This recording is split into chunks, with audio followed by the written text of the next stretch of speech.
I have heard all kinds of advice about how to keep teenagers in the piano studio.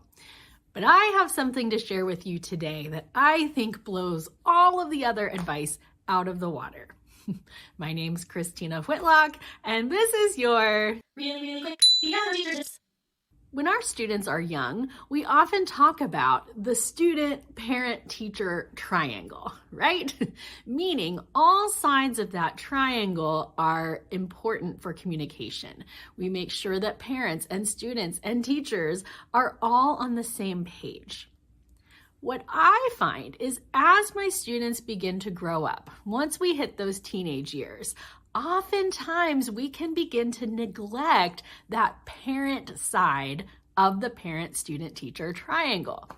Our students are naturally becoming more independent. They are more independent in their practice time. Maybe they're handling more of their schedules themselves. And eventually they start driving themselves to their piano lessons. It's a wonderful thing. It's very much a natural part of the process.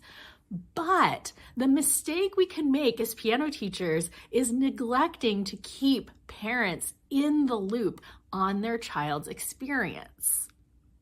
When a parent becomes less involved in their student's lesson experience, they can't help but become less invested.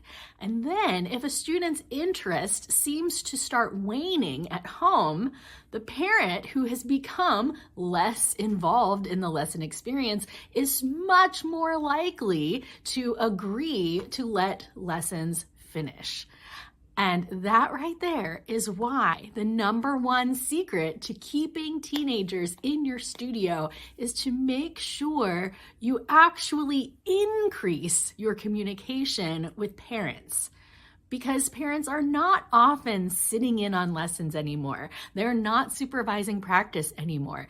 It's all the more important for teachers to communicate what's going on a regular basis with parents if we want to keep teens in their lessons.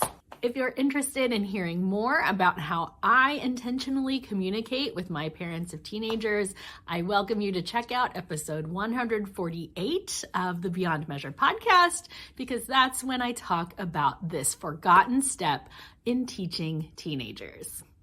I hope this has been helpful today, my friends. Let's talk soon for another Really Quick Piano Teacher Tips.